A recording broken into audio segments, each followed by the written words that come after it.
Hey guys, Zach here from BIMteriors. Today's session, if my voice is a little off, I'm battling some flu-like symptoms, so just bear with me. Today's episode, we're going to be kind of jumping into the comments of what I saw a few weeks back with someone asking me about creating a certain wall finish. But then, is there a way that we can extract quantities from this? And absolutely there is. And so today what we're going to do is I'm going to create a finish. And in this case here, the example was a tile wall and how I would go about assessing this. But also then, what are the ways that we can actually keep track of the quantities of these materials in our project? And using schedules, we can actually do a material takeoff.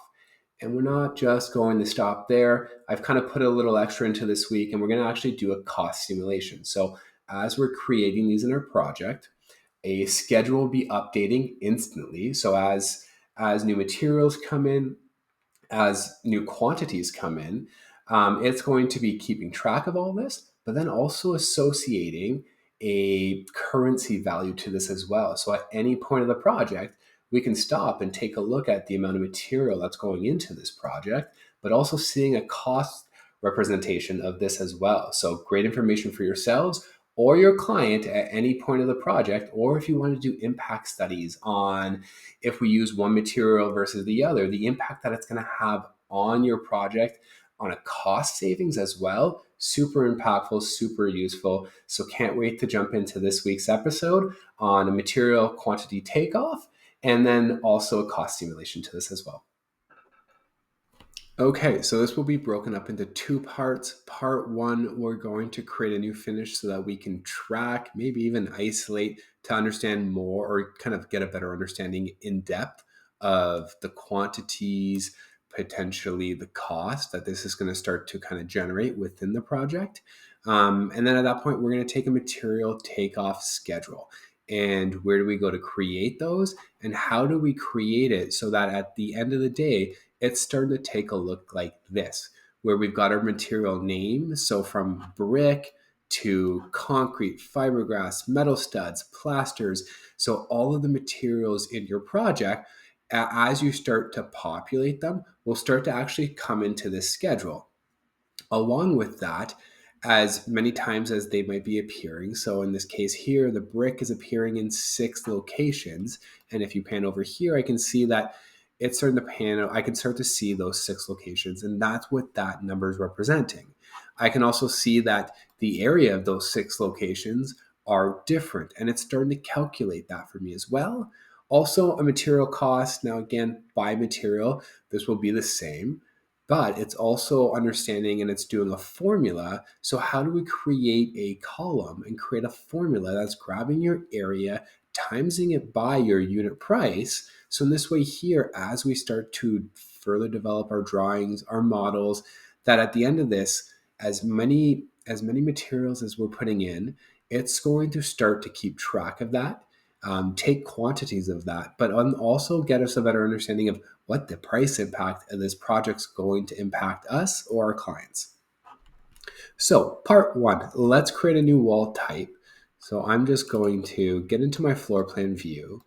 And remember with walls in a previous episode, and maybe I'll bring that into the link below, to create a wall, we select on the wall itself. And typically what I like to do is if I'm grabbing a wall, rather than going from a basic wall or an exterior wall, when I'm trying to create an interior, I'll try to find an interior wall. Now I've got one for this study they already created, but let's create one from scratch. So I'm going to find just a basic wall partition.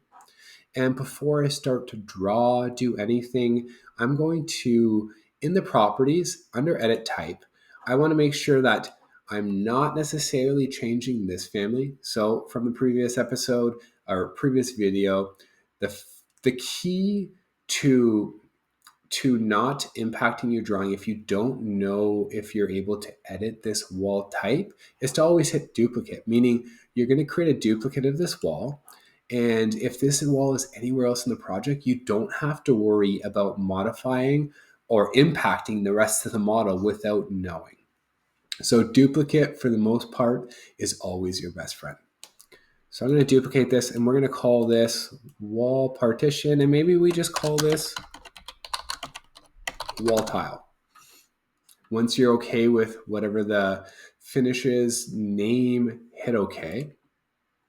And all what we've done is we've duplicated it, but we want to make sure that under our type parameters, we change the construction to this new wall type that we want to create. And so in this case here, the example was, how do we go about creating finishes in our model? And it was specifically, in this case, a tile wall finish.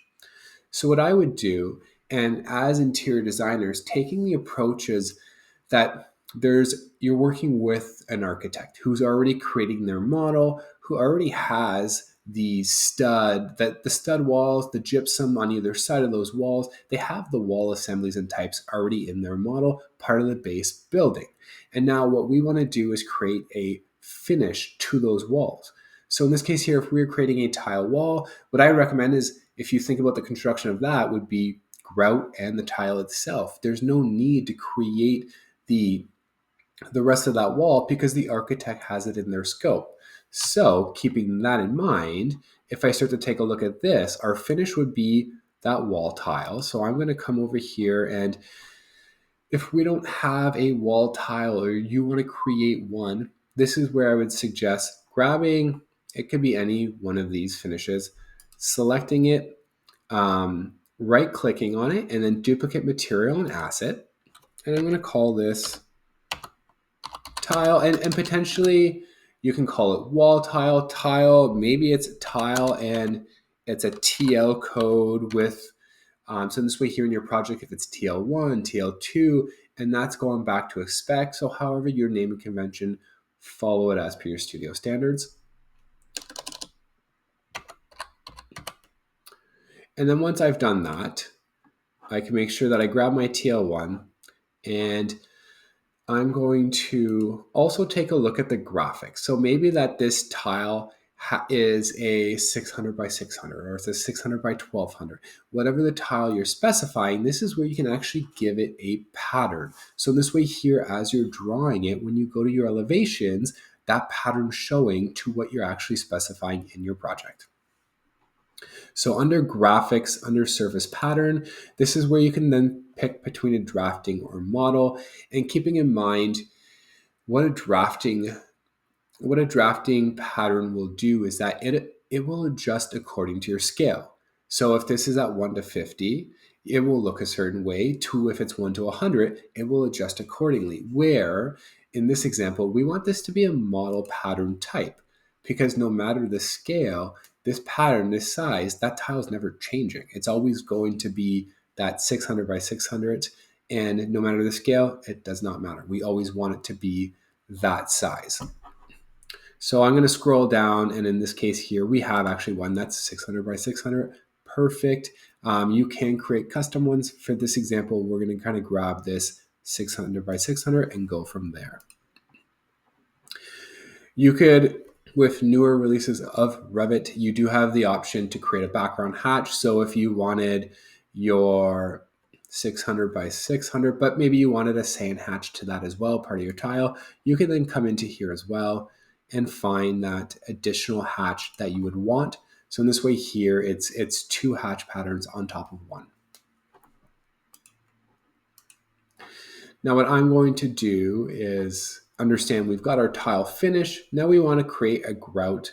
So again, maybe this tile finish, I'm going to change that to maybe it's a 9mm, and I'm going to look for a new finish and see if we have grout, which we do in this case. So I'm going to select that, and maybe our grout finish is maybe 3mm. It's not too thick.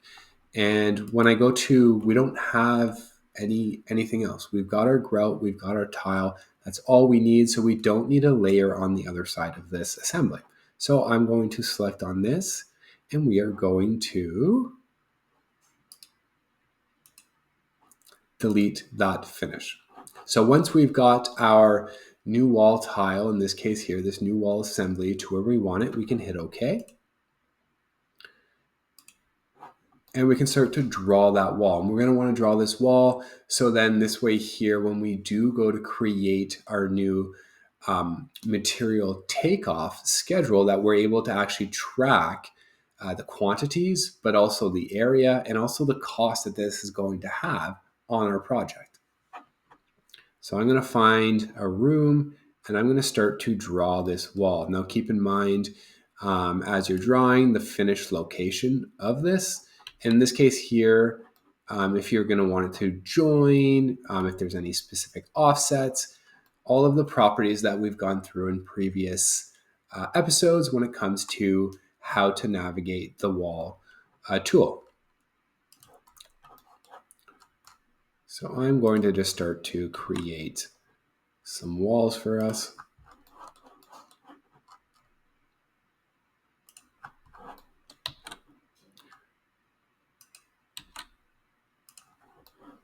So you can see here, just grabbing and selecting all four sides of these rooms. So in this way here, we are starting to create our walls and our finish. And if I were to select these new walls that we just created and go to create a selection box to start to see that, you can see that we now have our actual, let me just get into here for one moment and change this. You can see now, you can start to see that finish. We've got our pattern of that 600 by 600 tile spec that we're using, but also now we're seeing the specific hatches as well. What I will say is that if you want to modify this around the door, because this is not how it would look like, you can modify these assemblies by going to an elevation. I wouldn't suggest working in 3D views to create this.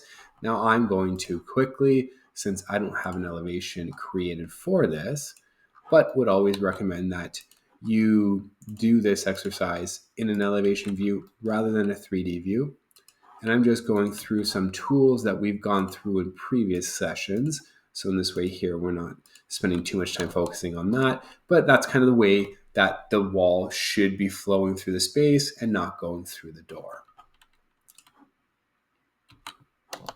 So again, we've now created our wall. We've created a new wall. We've created how I would approach dealing with having a linked architectural model and creating that finish. So making sure that if we are creating finishes, any finishes, and in this case here, that wall type, understanding what it, from the finished face of the architectural wall, what is the construction of that assembly that then comes into our space? And in this case here, it would be a grout material and layer, and then finished by our tile.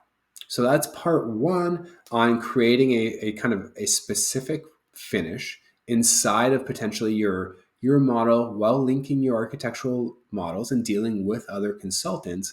But now part two is we're going to jump into how do we deal with now keeping quantities and extracting that information, but also seeing the impact of the cost of all these materials as we start to populate more and more into our project.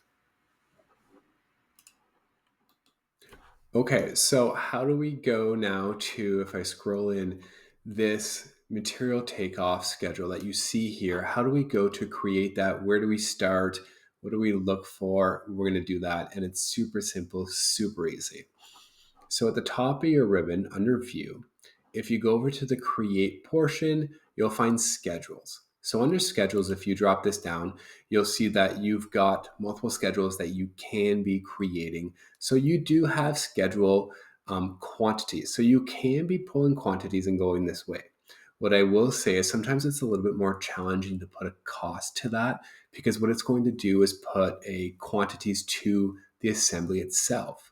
So if you were to take a look at this exterior wall, all of those materials, what would it be per that actual unit, which is sometimes a little bit more challenging to calculate. Where with this one here is we want to kind of take a look at the materials. So as you start to create materials from your walls, your floors, your ceilings, we can start to create schedules that keep track of that, the quantities, the areas, but more importantly, the price and what this is going to actually cost you and your clients. So once you select material takeoff, what this is going to do is it's going to bring up a new material takeoff dialog box. And at this point, it's going to ask you to find a category. So you can see here, you can pull and start to create from ceilings, doors, floors. Again, a lot of the things that we can create and break down and put information into, we can actually grab schedules to like make it find the things that we want to find. For this example, we created that finish. We want to track that specific wall tile finish and the impact, the quantities, but not just the quantities, the actual cost it's going to cost us to actually implement this. So I'm going to go all the way down to walls. Select on walls. Since I already have one as an example, we'll call this wall material takeoff 2 is perfectly fine. And again, you can do this for an existing phase, but for the most part, we're going to always be selecting new construction for the most part and for this example. So once you've done that, you can hit OK. It's going to bring you to a material takeoff properties dialog box where now it's going to ask you, what do you want your schedule to actually look for? Because all of these elements have certain available fields that we can input information to. So in this case here, we want to like keep scrolling down because we want the materials themselves. So we might want, first of all, if we start to take a look at this example, material name, super useful, super helpful. I might want to understand the actual material that it's giving me an area for and a cost to. So we're going to find material name, keep going down, and I can find it, select it. Now, once you have it selected, you're going to want to come to this green arrow and start to add that parameter, meaning this is now going to be the schedule and how we start to create a schedule. So in our schedule, it's going to be looking for this all throughout the project. Now we're going to want material area. So once you find material area, select it, bring it on over. And lastly, we're going to want material cost. Select it and bring it on over. Now, in this example, we've got cost per area. So you might start to take a look at this and not see any of that. And because that's not in the available fields, that's a formula that we've added. So grabbing that material area, timesing it by the cost of that material is going to give us the cost of what it's going to cost within our project and where it's being used. So where do we go? How do we create it? In the center here, you'll find an icon called FX, and that's what that is add calculated parameters. So we can actually add a column and say, actually add this parameter to this one or times this or any sort of formula we can actually input in this tool. So the name of this, we might say, maybe this is material cost. Again, it could be anything that you want it to be. Discipline will say common. This will be a formula. The type, again, we're going to want this, in this example, we're going to want this to be currency. And I'm going to want to now add a formula. So coming over here to our dots, select on this and say, well, to find the cost of what this is going to cost us in the project, well, we're going to grab our material area, select it. So it's going to calculate all of that. We're going to want to times that by, come back over here, our material cost per unit. So again, that per that square foot, that square meter, what is it going to cost for that area, depending on the units that you're using. Hit OK. Then what we're going to want to do is divide,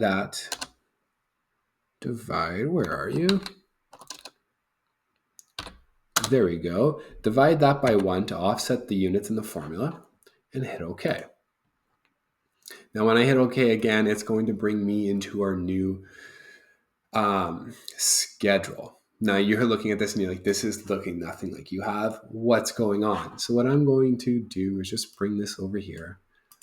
And we're going to bring that into our sheet. So you can see, yes, that is looking nothing like what we had just demonstrated on the left. And to be honest, it's a little confusing. It's hard to navigate. It's going from brick to fiberglass to plaster. It's not really it's not painting a clear picture for me as the left side is. So I'm going to go back into our schedule. Now, when you're in your schedule, you can see on your left-hand side in your properties, you've got under other all these different fields and sorting and formatting and appearance. And this is where we can now manipulate our schedule to look for certain things, isolate certain things, and make it kind of format in a way that best suits us. So I'm going to come over here and select on any one of these. So in this case here, you can see when I bring this up, we're just in this dialog box, grabbing all of our available fields and parameters to be able to create this schedule from. Great. Now I have filters. Now, in this example, I'm not going to filter, but you can start to actually filter and give it rules to filter by. Sorting in group. So this is maybe where we want to sort this in a certain way. So it's starting to look more like what we just had on the left-hand side. And so in this case here, maybe I want to change, I want to sort this by group. And in this case here, maybe between them, I'll want a blank line. And in my footers, I'm going to want potentially counts and totals. And maybe that's all where I want to filter it by at this point. Potentially you can filter it by the cost. So then this way here it's grouping after the name. It would then looking to group by cost as well. But in this case here, we can just kind of give it stop here, and then maybe we can change it later just to kind of see the impact it does have once we do have it formatted in a certain way. And before I continue, I'm just going to hit OK. So then this way here, when I come over here, we can start to see that this is looking closer to our left-hand side, easier to read. If you do find that your text is stacking on each other, they do have grips at these little triangles at the top of your schedules. You can actually just drag these from this way here. If they're stacking in an odd way and you're not liking it, this is where you can actually grab those grips and adjust according to make sure that your schedules are a little bit more legible and easier to read. But you can start to see that, again, I've got our material name, I've got our material area, our cost, and the actual cost it's going to be. However, in this one here, we've got totals at each one of these. Again, the new material that we just did does not have a cost. So how do we go and input that cost, as well I'll show you in a second. But let's first bring it to how do we get this to make sure that it's replicating this so it's easy to read, keeps track of everything. The way it breaks it down by capturing the actual material count of how many times it's being used, but also the count and cost it's going to cost to us. So how do we further look into that is going back into our schedule, coming back to maybe our appearance. Again, I'm looking here, maybe it's nothing in our appearance, maybe it's our formatting. And when I come to formatting, under material cost,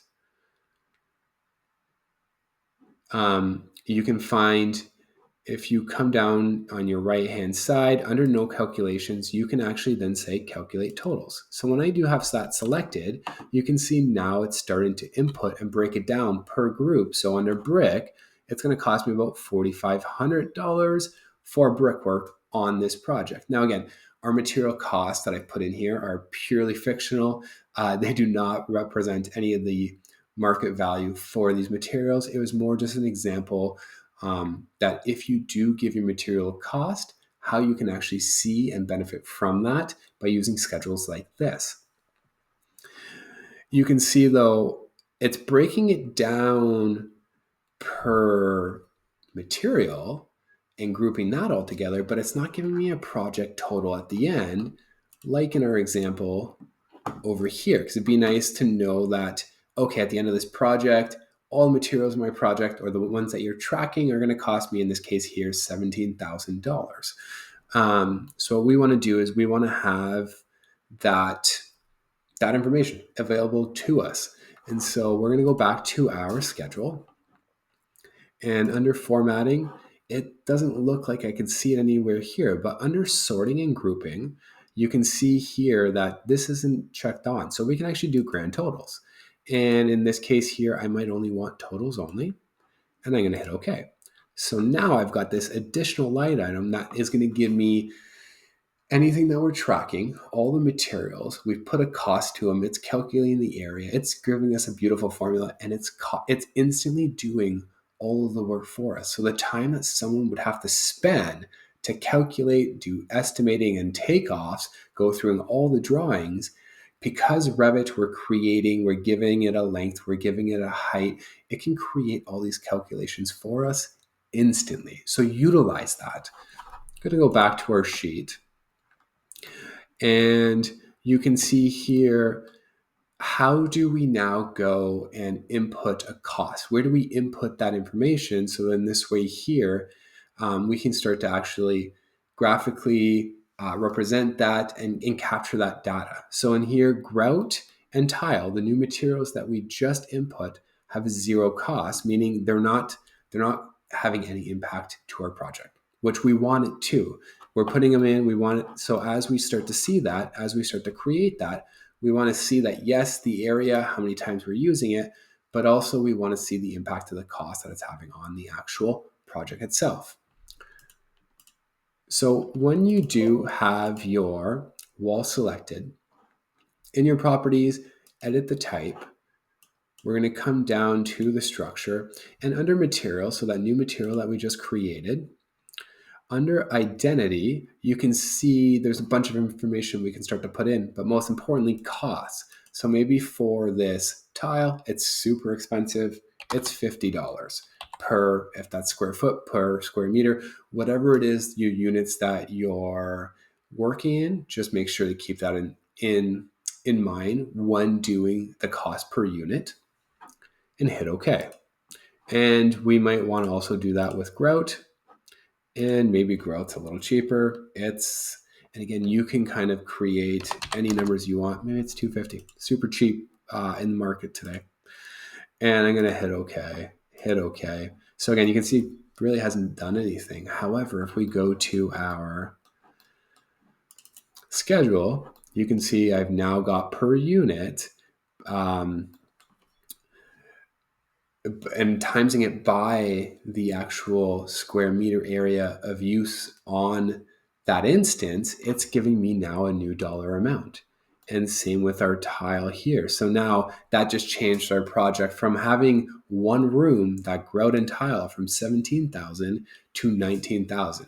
And the great thing is that these update according and as your project develops. So that being said, if I were to come back over here and tile this, let's create more walls of this new wall tile. I'm going to come and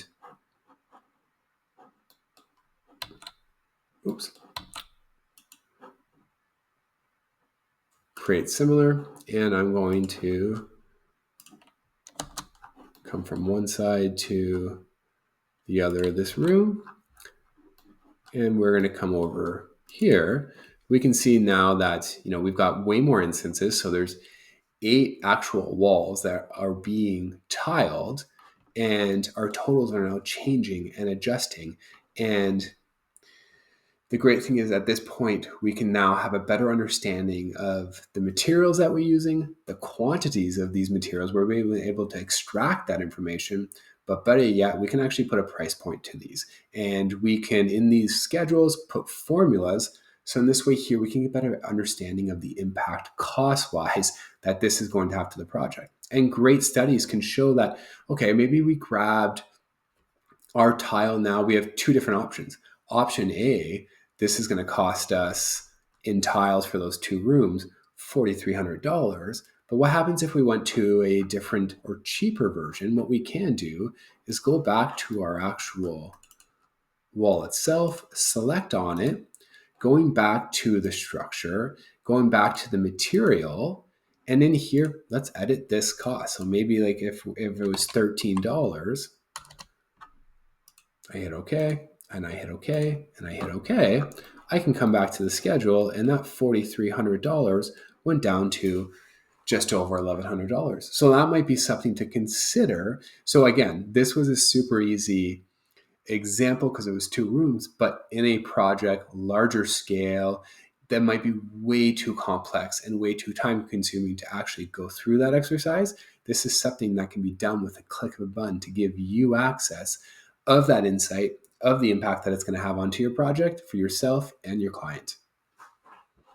That was a wrap on this week's episode of Material Takeoff and a cost simulation to that as well. So hopefully you learned something new, you found something useful that you can bring back to your projects and start implementing, and either a better insight for you or your clients at any point of the project. If you're hearing this message, it means that you've listened to the new content all the way to the end. And for that, I thank you. Please like and subscribe below to gain access to new Revit content weekly.